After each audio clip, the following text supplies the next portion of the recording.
Hari ni saya nak ajar mengenai risiko dan juga pulangan kalau korang buat pelaburan. Kalau korang nak melabur tu korang kena fikir risiko yang korang kena tanggung dan juga pulangan yang korang dapat daripada pelaburan yang korang buat tu. Okey, so sekarang ni saya nak explain dulu mengenai risiko dalam pelaburan. Risiko pelaburan tu apa? Kalau ikut dalam buku teks, risiko pelaburan ialah kemungkinan seseorang individu mengalami sesuatu ketidakpastian daripada pelaburan yang dilakukan. So kalau kita melabur ni, kita tak pasti lagi pelaburan yang kita buat tu kita dapat untung ataupun tidak. Kita dapat untung ataupun rugi. Sebab bila kita melabur ni, pelaburan tu adalah sesuatu yang tak pasti. Kita melabur untuk sesuatu yang tidak pasti.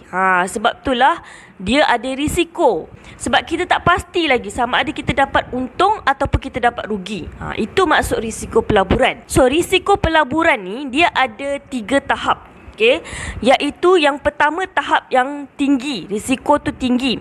Dan yang kedua risiko rendah. Dan yang ketiga bebas risiko, tak ada risiko langsung. Okay, risiko tinggi, risiko rendah dan juga bebas risiko. Okay, so apa contoh pelaburan yang paling tinggi risiko dia? Paling tinggi risiko ialah kalau kita melabur saham syarikat. Saham syarikat memang paling tinggi risiko. Sebab apa paling tinggi risiko? Sebab saham syarikat ni, harga saham syarikat tu dia bergantung kepada prestasi syarikat dan juga keadaan ekonomi. Okey, contoh prestasi syarikat. Kalau prestasi syarikat tu dia kurang memberangsangkan. So bila prestasi syarikat tu kurang memberangsangkan, dia akan mengurangkan minat pelabur untuk melabur dalam saham syarikat. Orang tak berminat pun. Dia tahu prestasi syarikat tu lemah kan, maksud syarikat tu tak bagus apa semua, dia tak menjana keuntungan sangat, syarikat tu tak beruntung sangat, so pelabur dia kurang minat. Dia kurang minat untuk beli saham. So bila orang tak beli saham syarikat tu, so harga saham syarikat tu akan jatuh lah. Tapi kalau prestasi syarikat tu memberangsangkan, ni memang buat untung kau-kaunya, memang akan menarik minat pelabur untuk beli saham tersebut. Lepas tu keadaan ekonomi. Biasanya kalau keadaan ekonomi yang macam sekarang ni, time COVID ni kan. Okay, time COVID ni memang affect perniagaan. Okay, biasanya syarikat-syarikat banyak terjejas. Bila syarikat ni mengalami kerugian disebabkan oleh keadaan ekonomi tu, dia akan efek juga harga saham tu. Sebab orang akan kurang minat untuk beli saham tu sebab dia tahu negara dia tu sedang mengalami kemerosotan ekonomi. Sebaliknya, kalau keadaan ekonomi negara tu macam sedang membangun, keadaan ekonomi tu berkembang bagus dan sebagainya, so orang akan tertarik untuk beli saham syarikat sebab dia tahu harga saham tu akan tinggi bila keadaan ekonomi berkembang dengan baik. Okey, itu contoh yang pertama ya, risiko pelaburan tu tinggi kalau kita melabur dalam saham syarikat. Okey, yang kedua, risiko pelaburan tu rendah. Risiko ni rendah kalau kita melabur dalam unit amanah ataupun unit trust. Okey, sebab apa risiko tu rendah? Sebab unit amanah tu dia ada satu tim, ada pasukan pelabur profesional. Kiranya dia ada satu tim yang tim dia tu memang betul-betul expert, yang memang profesional, yang betul-betul ada skill untuk melabur saham kita. Bukan kita yang melabur kan. So diorang akan gunakan duit kita untuk pelaburan yang menguntungkan lah. Of course lah dia akan pilih pelaburan yang menguntungkan kan. Diorang ada pakar-pakaran diorang sendiri. Okay, diorang memang orang-orang yang otai, orang-orang yang bukan kaleng-kaleng yang profesional dalam bab-bab pelaburan ni. So sebab tu risiko dia rendah. Sebab diorang dah tahu dah mana pelaburan yang menguntungkan, mana pelaburan yang kurang menguntungkan. Sebab tu risiko dia rendah. Okay, sebab pelaburan tu dilakukan oleh satu tim, satu pasukan yang terdiri daripada pelabur-pelabur profesional. Okey, dan lagi satu, kenapa risiko unit amanah ni rendah? Sebab risiko tu dapat dikongsi oleh pelabur-pelabur lain. Kiranya pelabur-pelabur tu dia sama-sama berkongsi risiko. Dan seterusnya, apa contoh pelaburan yang bebas risiko? Okey, contoh pelaburan yang bebas risiko ada 2. Okey, yang pertama ialah simpanan tetap di bank. Okey, ataupun kita simpan dalam fixed deposit account. Okey, kalau kita simpan duit dekat dalam simpanan tetap dekat bank perdagangan, kita punya pelaburan tu bebas risiko tau. Kita tak ada risiko pun. Senang cerita, kita tak ada risiko. Kita tak payah nak menanggung risiko kalau kita simpan duit kita, kita melabur duit kita dalam simpanan tetap, akaun simpanan tetap di bank perdagangan. Sebab apa? Sebab bank perdagangan ni, semua bank perdagangan di Malaysia mostly dilindungi oleh PIDM. Apa tu PIDM? PIDM adalah Perbadanan Insurans Deposit Malaysia. Tu maksud PIDM. PIDM ni sebenarnya dia ditubuhkan pada tahun 2005. PIDM ni sebenarnya dia adalah agensi kerajaan. Okey, dia ada akta PIDM dia sendiri. Okey. So PIDM ni dia punya fungsi, dia melindungi pendeposit. Okey, dia melindungi pendeposit tu siapa? Pendeposit tu kita lah. Kita, siapa-siapa yang depositkan duit dia dekat dalam akaun simpanan tetap di mana-mana bank perdagangan. Okay, mostly semua bank perdagangan dekat Malaysia ni semua dilindungi oleh PIDM. Okay, covered by PIDM.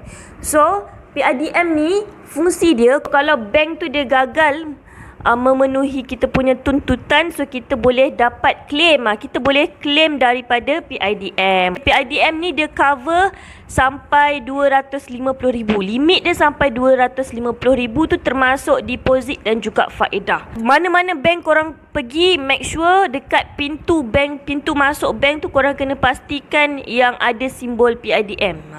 So bila ada simbol PIDM tu, kiranya korang selamat lah. Korang bebas risiko. Risiko tu tak adalah bila korang simpan duit dekat bank tu. Okey, yang kedua, apa jenis pelaburan yang bebas risiko? Jenis pelaburan yang bebas risiko ialah security kerajaan. Okay, security kerajaan. Kenapa security kerajaan ni bebas risiko? Sebab dia dijamin oleh kerajaan. Kalau kita beli security kerajaan, kiranya kita memang tak ada risiko langsung. Sebab risiko tu ditanggung oleh kerajaan. Sebab tu bila kerajaan jual dia punya security, berebut orang nak beli. Tapi biasanya dia punya kadar faedah tu pun rendah berbanding dengan security-security lain. Sekarang ni saya nak explain mengenai pulangan dalam pelaburan. Kalau korang melabur, apa pulangan yang korang dapat? So pulangan pelaburan, kalau ikut dalam buku teks, pulangan pelaburan ialah keuntungan yang dinikmati oleh pelabur daripada aktiviti pelaburan yang dilakukan. Pulangan tu adalah untung daripada aktiviti pelaburan korang. Pulangan pelaburan ni dia ada dua jenis. Yang pertama, pulangan dari segi pendapatan. Okey, bila korang melabur tu korang akan dapat income ataupun pendapatan daripada pelaburan tu. Yang kedua, pulangan tu dari segi keuntungan modal.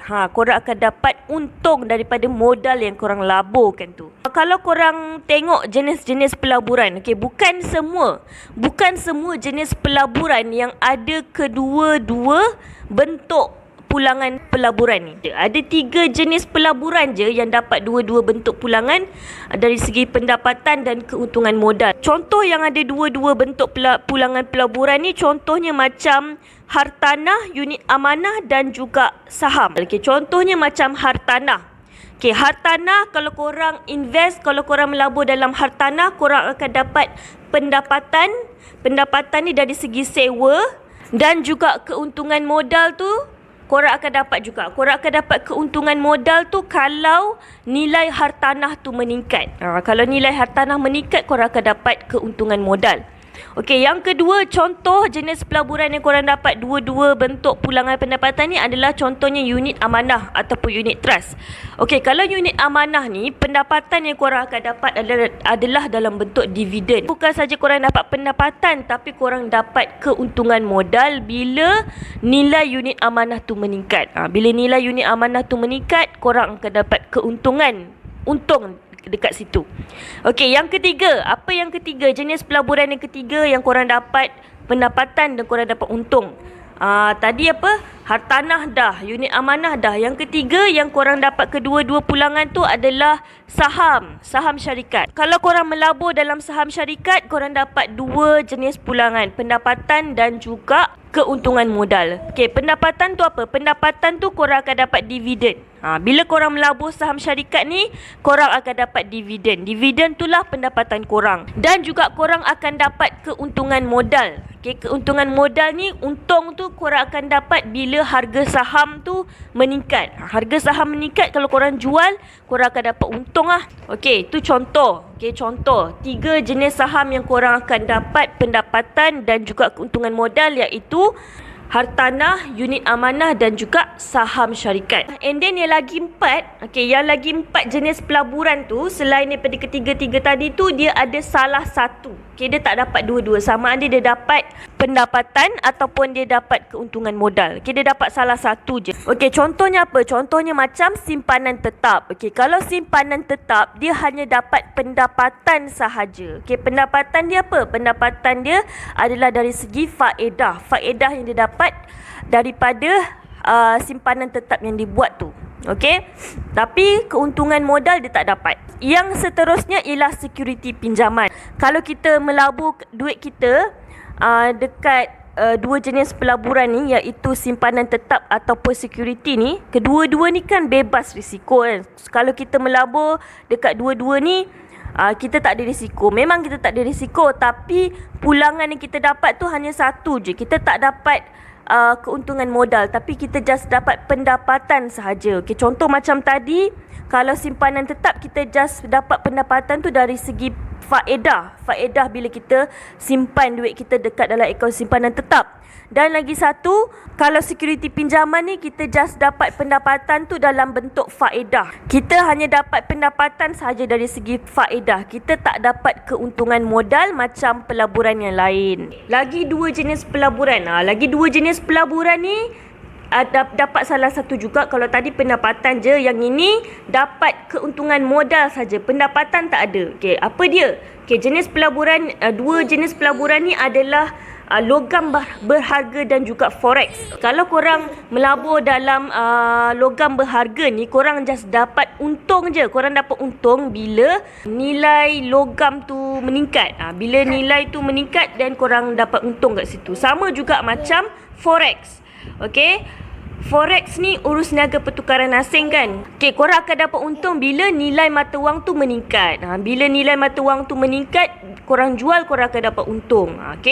Macam mana korang nak kira pulangan pelaburan? Korang boleh tengok contoh dekat dalam buku teks. Kat dalam buku teks ni dia ada bagi contoh macam mana korang nak kira pulangan pelaburan. Tapi yang ini contoh jenis pelaburan untuk saham syarikat. Contohnya, Puan Prema membeli 1000 unit saham syarikat Permata Berhad pada harga RM2 untuk 1 unit, untuk seunit. Pada akhir tahun tersebut, syarikat Permata Berhad membayar dividen sebanyak 10 sen seunit kepada semua pemegang saham syarikatnya. Pada tahun berikutnya, Puan Prema telah menjual semua saham yang dipegang apabila harga saham tersebut meningkat ke RM2.20 seunit. Pulangan pelaburan ni, dia ada 2 bentuk pulangan pelaburan macam sebelum ni saya bagi tahu, iaitu pendapatan dan juga modal keuntungan. Korang kena tahu jenis pelaburan tu, dia dapat kedua-dua bentuk pulangan pelaburan ataupun dia dapat salah satu sahaja. Kalau saham syarikat, apa bentuk pulangan yang dia dapat? Pulangan pelaburan yang dia dapat. Kalau saham syarikat, dia dapat 2 bentuk pulangan pelaburan, iaitu dari segi pendapatan. Pendapatan dia dapat apa? Pendapatan ni dalam bentuk dividen, dan dia juga dapat modal keuntungan daripada kenaikan harga saham, kenaikan harga ataupun nilai saham tersebut. So dia dapat dua-dua bentuk pulangan pelaburan, iaitu pendapatan dan juga modal keuntungan. So korang kena kira pendapatan dia berapa, tambah dengan modal keuntungan, barulah korang dapat total pulangan daripada pelaburan yang korang buat tu. Contoh macam ni. Macam mana korang nak kira? Korang kena kira satu-satu dulu. Korang kira dulu pendapatan. Pendapatan Puan Prema ni berapa? Macam mana nak kira pendapatan? Pendapatan ni dalam bentuk apa? Pendapatan ni dalam bentuk dividen. So korang kena kira berapa dividen yang dia dapat. Kalau korang tengok dekat contoh ni, dia kata syarikat tu dia bayar dividen sebanyak 10 sen untuk 1 unit. 1 unit dia bayar 10 sen. Sekarang ni Puan Prema dia beli berapa unit saham? Dia beli 1000 unit saham. So kalau 1000 unit, darablah dengan 10 sen. Dapatlah total dividen yang dia dapat daripada syarikat tu. Okey, berapa? 10 sen darab dengan 1000 dapat RM100. RM100 tu adalah dividen ataupun pendapatan yang diperoleh oleh Puan Prema. Okey, pendapatan kita dah kira. Lepas tu kita kira pula modal keuntungan. Okey, modal keuntungan tu apa? Okey, modal keuntungan tu dia akan dapat bila harga saham tu meningkat. Kalau ikut dalam contoh ni, dia kata harga saham tu meningkat ke RM2.20 untuk 1 unit. Okey, so harga yang meningkat tu kita dah tahu. So kita kena kira harga yang sebelum dia meningkat tu. Okey, harga yang sebelum dia meningkat tu untuk 1 unit saham berapa? 1 unit saham dia kata RM2. Dia mula-mula dia beli 1 unit saham tu harga RM2. Lepas tu bila meningkat harga tu jadi RM2.20. So berapa peningkatan harga untuk 1 unit saham tu? Korang tolaklah. Harga yang baru yang meningkat tu RM2.20 tu tolaklah dengan RM2 harga yang lama. Harga baru tolak harga lama, RM2.20 tolak RM2. So jadi 20 sen. So 20 sen itulah adalah kenaikan harga saham ataupun keuntungan, modal keuntungan yang dia dapat. 20 sen darab dengan 1000 unit saham yang dia beli. 20 sen darab dengan 1000 dapat RM200. Okey. So sekarang ni kita dah dapat pendapatan dia RM100 tambah dengan modal keuntungan dia RM200. So total pulangan pelaburan yang dia dapat ialah sebanyak RM300 hasil daripada pendapatan dan juga modal keuntungan. Itu cara macam mana korang nak kira pulangan pelaburan. Sekarang ni saya nak ajar korang pula hubungan antara risiko dan juga pulangan pelaburan. Hubungan antara risiko dan pulangan pelaburan ni adalah positif. Okey, positif di mana kalau risiko pelaburan tu tinggi, maka pulangan pelaburan tu juga tinggi. Ingat risiko tinggi, pulangan tinggi. Tapi kalau risiko tu rendah, pulangan tu rendah juga. Sebab tu hubungan dia positif. Korang boleh tengok graf dekat sebelah ni. Itu adalah hubungan antara kedua-dua, risiko dan juga pulangan. Contoh, kalau kita bandingkan jenis pelaburan antara hartanah dan juga saham syarikat. Okey, hartanah dengan saham syarikat. Kita bandingkan dulu dari segi risiko. Okey, kalau risiko hartanah, risiko untuk hartanah lebih rendah daripada saham syarikat. Saham syarikat risiko dia tinggi. So kalau korang melabur dekat saham syarikat, korang akan dapat pulangan yang lebih tinggi. Pulangan untuk pelaburan hartanah ni dia lebih rendah berbanding dengan saham syarikat sebab risiko untuk hartanah tu risiko dia lebih rendah daripada saham syarikat. Kenapa hartanah tu risiko dia rendah berbanding dengan saham syarikat? Sebab hartanah ni nilai dia lebih stabil daripada saham syarikat. Okey, kalau saham syarikat ni dia terdedah kepada turun naik harga saham. Okey, harga saham tu sentiasa turun naik sebab tu risiko dia tinggi. Kalau hartanah dia lebih stabil. Okey, sebab tu risiko dia rendah. Okey, bila korang melabur dekat hartanah, korang akan dapat modal keuntungan daripada kenaikan nilai hartanah. Bila nilai hartanah tu meningkat, korang akan dapat untung kat situ.